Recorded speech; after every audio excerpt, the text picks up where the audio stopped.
Good evening, friends. We have Suresh with us. Welcome, Suresh. No, thank you. Thank you for having me on.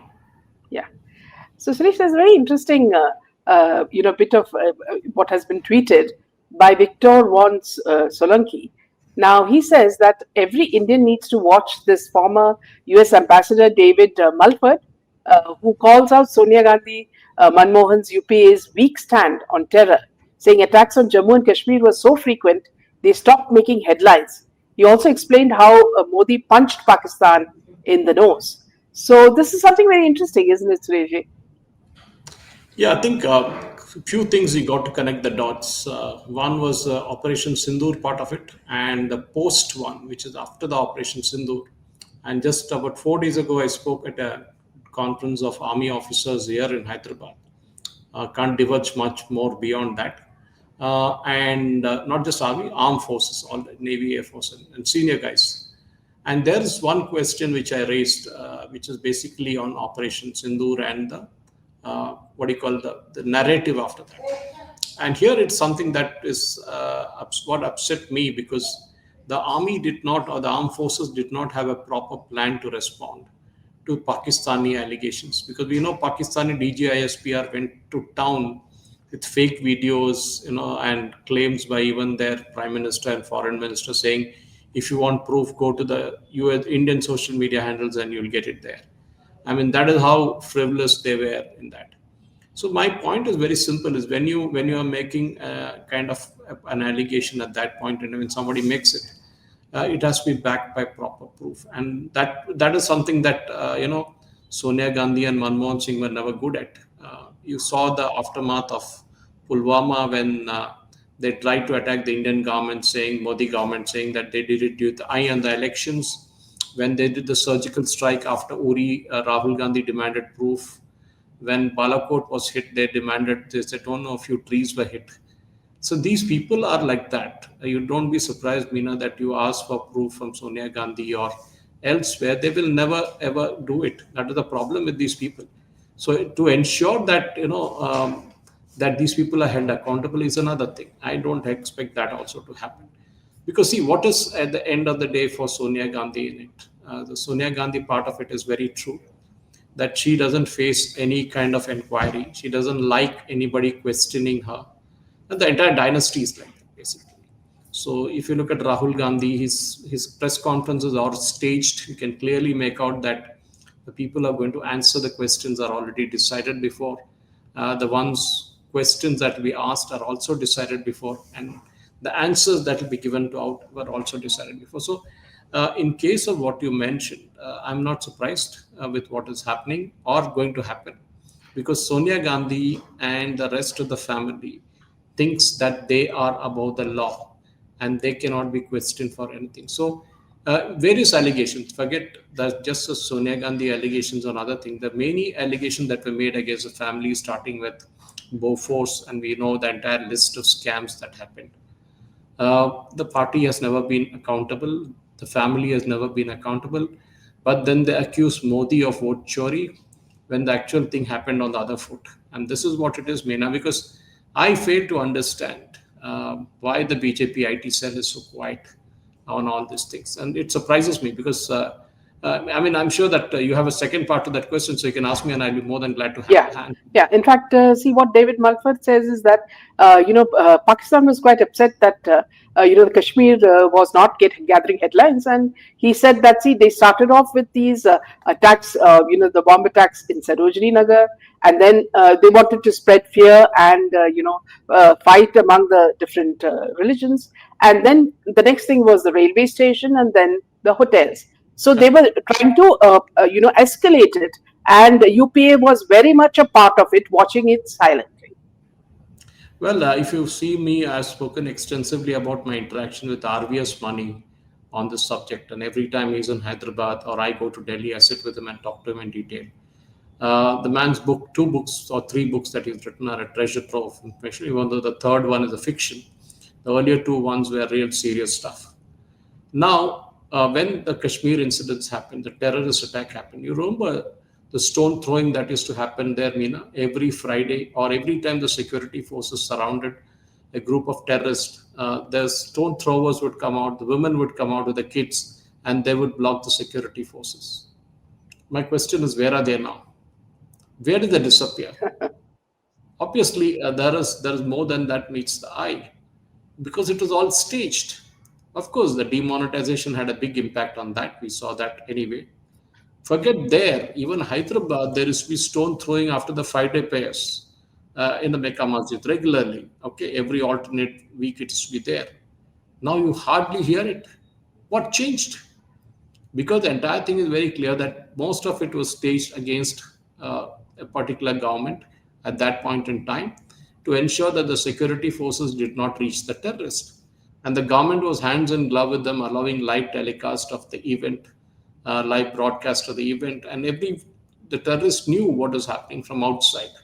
And that is exactly the point. The point is, as Manford said, they didn't make a big issue out of it because they knew that they couldn't. 26-11 was a fixed game, and I can prove it in a matter of half an hour. And so was many other things, including Samjhauta Blast. They played hands in glove with the Pakistanis. And that is why when the incidents happened in Jammu and Kashmir, the terrorist incidents, we saw Yasin Malik and others shaking hands with the Prime Minister. Imagine Manmohan Singh.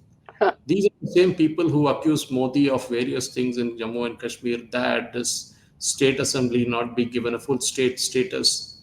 But boss, let me ask this thing. What about the number of soldiers and number of civilians who were killed in that part of the 2004 to 2014 in Jammu and Kashmir? True, Pahalgam like incidents have happened. Yes, very regrettable.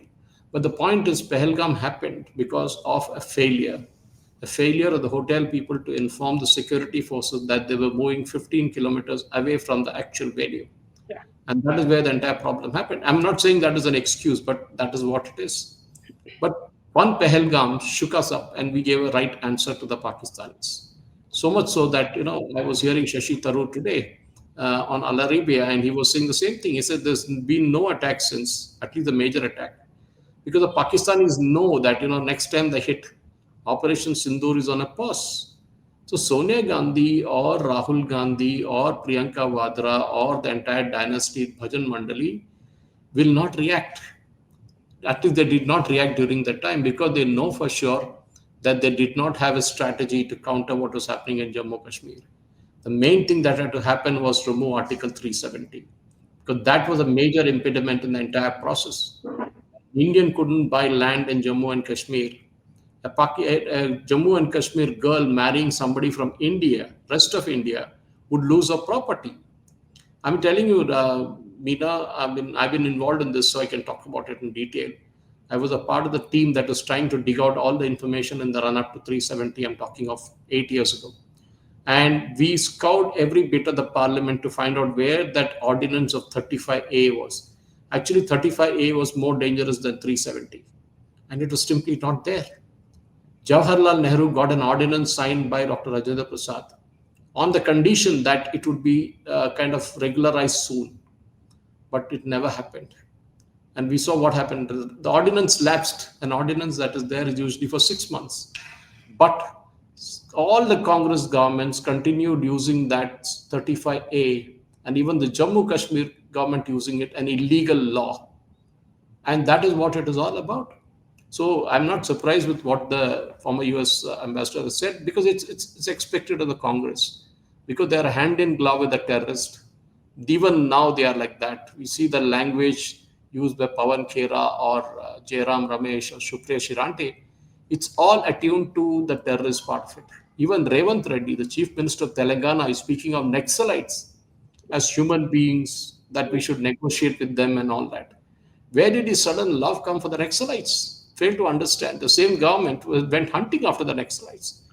Even though if you get a Naxalite in Telangana, the police will finish them off.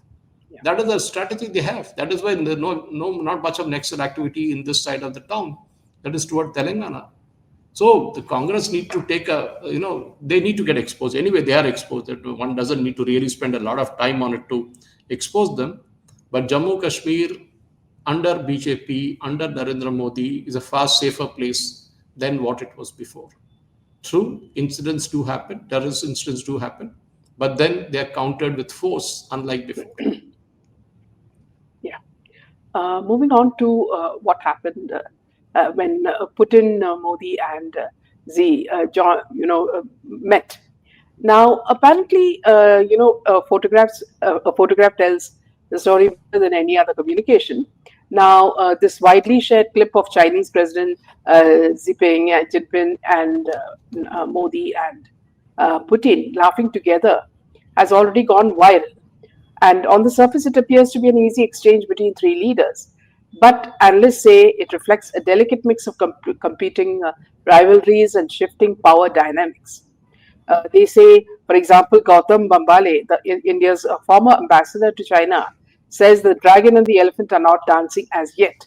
They are just looking at each other from opposite sides of a room and trying to assess that there are implications of the relationship between the two.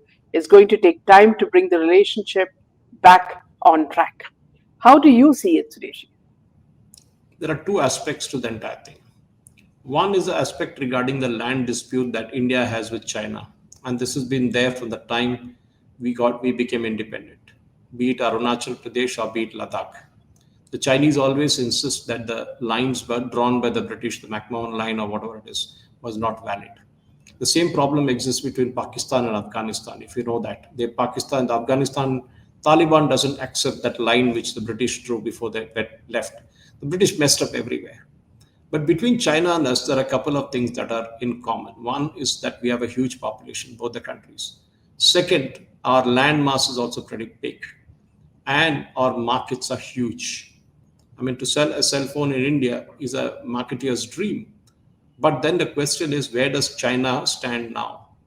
As they say in English, your enemy's enemy is my friend, and that's a logic now. The former ambassador or whoever it is who said the elephant and dragon has not started dancing. You don't start dancing in a week's time.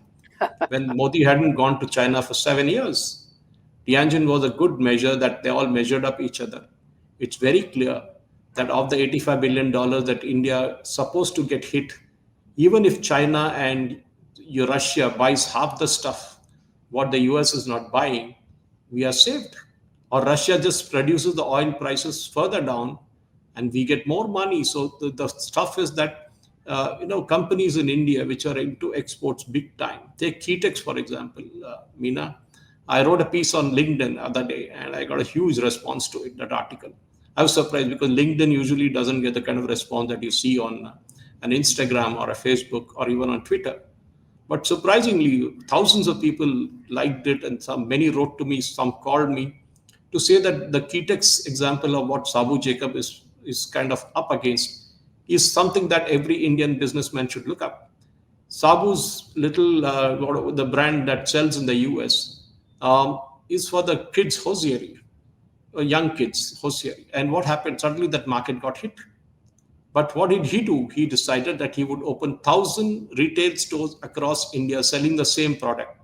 Not a low value product, but the same product that was going to the US will now be sold in India. And he started one unit in a place called Kirakambalam, where his factory is there in Kerala, where his first factory started, where the communists are trying their best to drive him out from there. And that store registered a sale of 2.5 crores the first month. So you can imagine where it'll land up. So 30 crores per store, and you multiply that with 1,000 stores across India. And that is what we are talking of, a huge market that exists today for different companies to start selling in India. And of course, there is European Union, there is UK, with whom we have an FTA, there is Australia, there is Africa, which is a huge untapped potential. So what we are talking today is that whatever Trump might say or doesn't say, the question is very simple, that handshakes in Tianjin that we saw between Putin, Xi, and Prime Minister Modi has sparked up a lot of interest worldwide.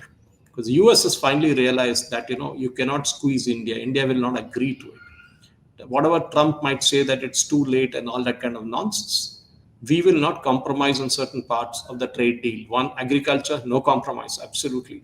Dairy, no, we will not buy milk from America because that milk, the feed given to the cattle, is non-veg. So our Indians won't accept it, and that is out of the window straight away. But we might have contracts with other things. See, end of the day, Meena, if you are going to buy an American apple, you would always compare the price with an Indian apple from Kashmir or Himachal, and then you decide whether to buy it or not. End of the day, the guy driving a BMW in India still bargains for a kilo of tomatoes. Remember that. That's in our blood actually. Bargaining is there for us. So the US thinks that India is a huge market, and we bring Harley Davidsons and bring down the duty, and Indians will queue up like they're queuing up outside Starbucks for a cup of coffee when it's inaugurated. It doesn't work that way. Today you go to Starbucks, there's nobody outside. It is that initial pitch, initial thrill that to see a cup of coffee being had. But US thinks that India is a huge market and India has put up walls of tariff. Sorry, actually it's other way around. India charges less for US tariffs and US charges more for our tariffs even before this 50% stuff came up. So, I mean, there's a lot of economics to be explained in the entire thing. But the point that we boiled down to is India looks at new markets. Our domestic market itself is pretty huge. Start selling shrimp in India, start selling clothes in India, start selling gems and jewelry in India, start selling the other products that are going out of the country, leather, for example. Yes, start selling it in India. You guys have got used to selling abroad. Even Sadhu was selling the other day, Kitex. That is, the margins they get from Target and Walmart are very, very thin, but they make up in volumes. And now, end of the day, he can get the cash in the bank because he's selling it on a UPI or a cash basis. And that is the most important thing. That there's a quick turnover of cash, and every day the company sees money. I think there's a huge opportunity. What Putin and Modi discussed would be drastically different from what China and India discussed. Remember those 3 boring missions that were lying at one of the ports in China? Have suddenly got freed. These are for the bullet train project and one for the Mumbai metro. Suddenly they got cleared. China also needs to sell somewhere. And they see India as a huge market. True, we have our issues. We have our land issues. We had Galwan. We had Doklam. All those issues are still there on the table. It's not going to go away. But yes, we realize that if we compete together or we kind of fight together or we stand together, there's a huge difference. And if we stay together, it's very clear that Russia, India, and China can create a $37 trillion business between 3 of us. And I think that is a huge, huge business that we're talking of.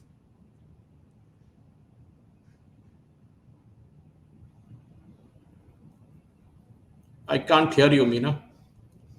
I think you're muted. Yeah, as you say, it's an opportunity for India to become independent completely from all these, bullies. And also the fact that, see, you had also written that India has launched its first chip. So today you had put it in your post. Could you talk Yeah. about that, Suresh? Yes, I think what is happening today is there's a beautiful article, very well written article by Ashwini Vaishnav on this subject. Well, some people might laugh at it and say, so what's a big deal about it? India made chips before also. NVIDIA had a branch in India where they were designing chips. There was AMD in India. There was Intel before Intel went bust. IIT Madras made a very good chip system, workable chip design. See, the entire thing is we never had an ecosystem. It is not that you can, it's a plug and play system. You start a chip factory tomorrow, it doesn't work that way. It requires huge amount of water, huge amounts of electricity, and a lot of other things to come in. So that entire ecosystem has to be built. Even remember the mobile phone manufacturing, Meena. Say 8 years ago, India didn't have an ecosystem for it. But when I went to Kanchipuram a few months ago, and I was driving to Chennai in the evening around 6 o'clock, I saw 2 shifts change hands. And asked my cab driver, what is this crowd on the road? Huge number of women walking left, right, and center, crossing the road here, crossing the road there. He said, sir, they are all from the mobile phone manufacturing company. The shift is changing now. And I was like stunned. I said, these are women who come from rural areas trying to get into company buses and go back home. And that is what, because we created an ecosystem. I'm not saying that 100% of all the mobile phones in India are made in India. We still have a long way to catch up. We just made our first tempered glass project day before yesterday. I haven't posted that yet. So imagine a tempered glass. We didn't have one in India. We never had an ecosystem. Sri Perumbudur again is famous for the car part of it. Look, the earlier Fords, then the Tatas came in, then the Hyundai came in. All that are there. So we have to create an ecosystem. We cannot be dependent on other countries. And COVID taught us a big lesson. When COVID came in, there was a huge 6 to 8 month waiting list for cars because the chips that had gone in, especially from Korea, didn't come in time. There was a strike in Korea.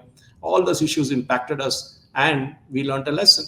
I think better late than never. I think the time has come to drive things in India.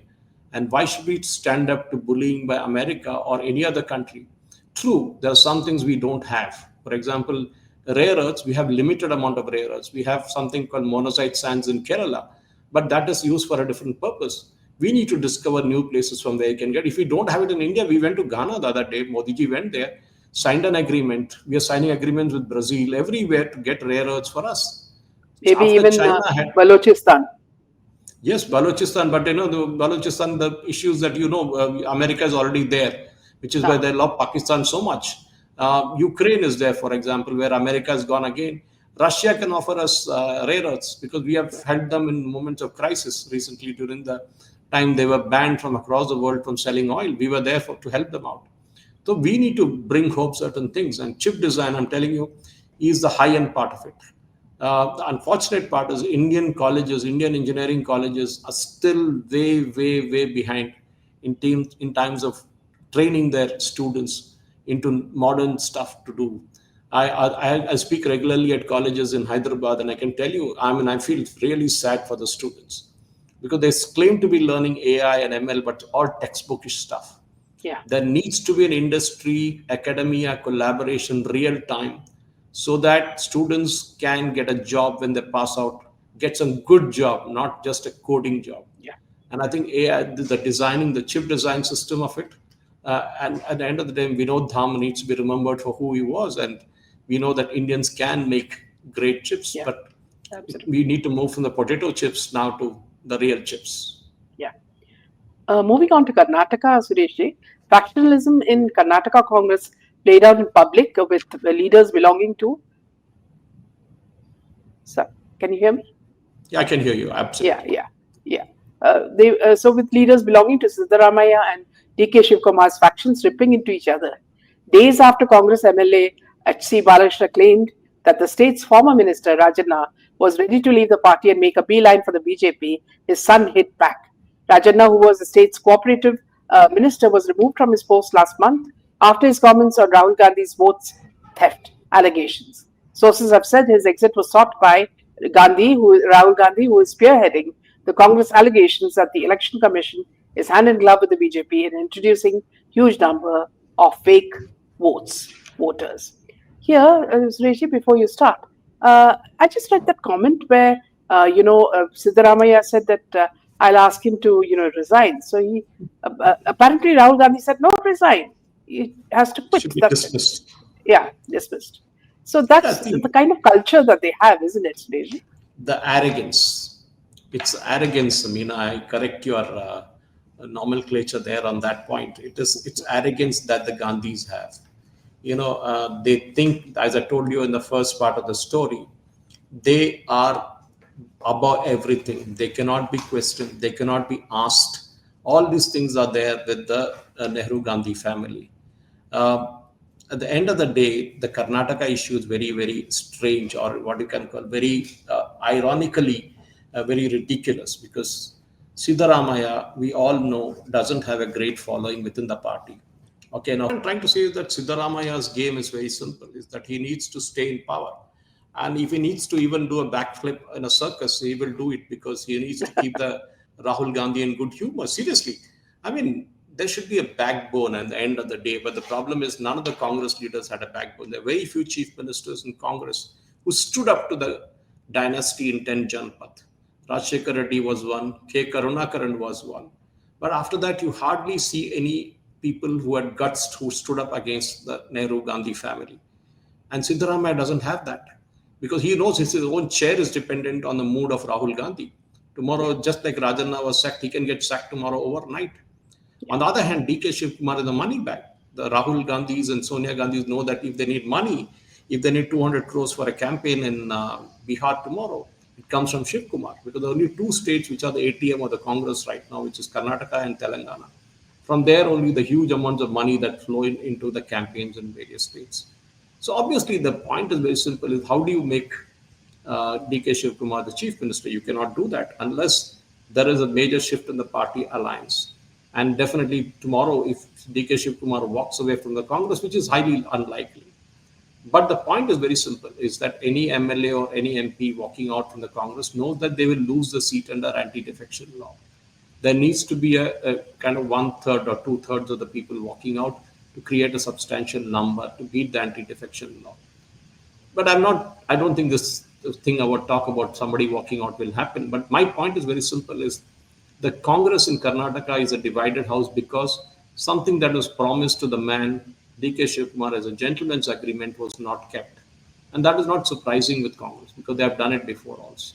Yeah, And absolutely. that is why you see Sachin Pilot and had a major problem in with Ashok Gehlot in Rajasthan because he was promised something which was not delivered to him, and that's why the major problem arose there in Rajasthan. So in Karnataka, yes, don't be surprised if in a few months' time you will have a crisis, but it is not a crisis that will take away the government because the BJP there is on a weak wicket. That's the sad fact that the opposition party in Karnataka is possibly more confused than the ruling party in Karnataka. Yes. The Something BJP very doesn't have a important that you're yeah, so saying is very, very important. there is no strong leader for BJP in Karnataka. After Yediyurappa, yes, but he's become old. His son is no good, and the other leaders are all busy fighting. The same situation arises is there in Telangana. The same situation is there in Kerala, where a party doesn't even have a chance to come to power. But the factionalism in each of these places is astounding. Whereas in north of India, they seem to be on a stronger footing with strong chief ministers backed by the BJP leaders, including Amit Shah and Modi. And that is why they are kind of very strong there. But I think BJP has to kind of give more attention to Karnataka if they want that southern edge to be retained. Otherwise, no matter how much Siddaramaya and DK Shivkumar fight, a party like BJP cannot take advantage of it. Yeah.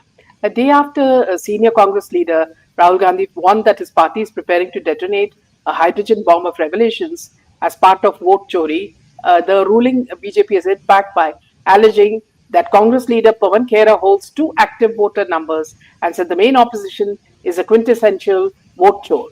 Mr. Khera responded that he followed the procedure to get his name removed from the constituency previously stayed at and asked the poll body why it was not struck off. So isn't it very strange that whenever it comes to them, I mean, they have 100 excuses to cover their, back, isn't it? Yeah, I mean, that's exactly the point. I was the other day tweeting about Pawan Khera, or rather commenting on one of the Telugu news channels here, saying that he made a claim in a press conference the other day that the Congress has filed 64 lakh objections against the names removed from rolls. Now, the same thing when it came to the Supreme Court, their affidavit said they had only objections for 18 names, 1/8 out of the 64 lakh people whose names have been removed from the rolls. Whereas individual voters have filed in more than 18,000 objections, 80,000 objections. Now, in Pawan Khera's case, typically this is what the Congress has a problem. Let's look at where it all started. It started with the SIR in Bihar. They went to the court and said there is no time. BJP and Election Commission is doing this deliberately so that the poor, marginalized, and the Muslims cannot vote. They're not talking the middle class. They're not talking of anybody else, but only these three categories of people. Okay, so what did they do? The Election Commission said, no, we can finish it in a couple of months, give us some time, and that is how they started doing it. And we know what happened after that. Then the subsequent hearings, the Congress again tried to browbeat the Election Commission, but the Satyavedi of the Election Commission held firm in the court, and what the court said was this is a constitutional mandate, it has to undergo a revision. The SIR has to be held. And that is how the SIR was held. I mean, you look at that 99.9 percent people have returned their forms, or 99.4, I think, have returned their forms, and 64 lakh people who didn't exist. Either they have moved out, or they were duplicates, or they were dead and gone. So what happened now is that fact that what Pawan Khera says is true, that in India, the entire election role need to cleaned up. Obviously, Mr. Pawan Khera be there in two places. That is, unless he's given his parents' name as wrong, or he's spelled his no, seriously, because the new software of Election Commission, and I've seen how it works. It's a wonderful, very well done. I mean, the far cry from the 2014 software they had. This is easily now replicable. I mean, I had 4 cards at one time, despite telling the Election Commission those days in 2014 that look, they are not mine, their names are wrong. My father's name is spelled wrong. They refused to remove it. Finally, I had to literally go to the State Election Commission and get it done. Today, I hold only 1 card. So simple as that. So my point is that if Pawan Khera is holding two cards and he's holding the election commission responsible, then that is exactly what we are saying, that there should be an SIR to clean up the entire thing, because the special intensive revision is different from intensive revision, just normal revision. The normal revision, they just come to your house, check if you're there, and that's it. They don't ask questions beyond it. But the SIR is a fresh process where you're given a form, a very simple form to fill in. You give one document to support yourself, and voila, you have a voter ID card with you. And that is exactly what is needed. We need to root out every duplicate number out. Now, remember, very strangely, in the Election Commission hearing day before yesterday in the Supreme Court, Meena, the Election Commission was told that more than 289,000 people, 289,000 voters have come forward and said that their names need to be removed from the rolls. Imagine, usually you have people saying, I need to add my name Yeah. to the roll, but here, 289,000 people came forward and said, we need to remove our names from the rolls. Why? That's very clear, because there were duplicate names. There were people holding more than one card, and they knew it because they had filled in the forms fresh. They can't even claim historically like Pawan Khera is doing now. So obviously they tried to fool the system, but then they got caught because one of the CPI MLAs and his wife, they were served a notice for holding two cards, which is actually a punishable offense under 1 year under the People's Act, under the Election Commission rules. So obviously that is Pawan Khera's story is very clear. It is not that only he holds, there are many people who hold two cards, but all of them need to correct it, clean up the act. Maybe it will take some time. Let Bihar get done first. It's almost done now. There, 64 lakhs, 63 lakh people are still missing. So obviously that means those people don't exist. And In that's a fact, good cleanup to start with. yeah. In fact, Rahul Gandhi is someone who can't even talk about it because you remember he forgot to mention that his mother Sonia enlisted herself in India's voters list even before becoming an Indian citizen, isn't it? She stayed in India for more than even when she was a foreigner. She stayed in India violating the visa rules. Of course, she was the prime minister's daughter-in-law then, and obviously nobody would ask these kind of uncomfortable questions.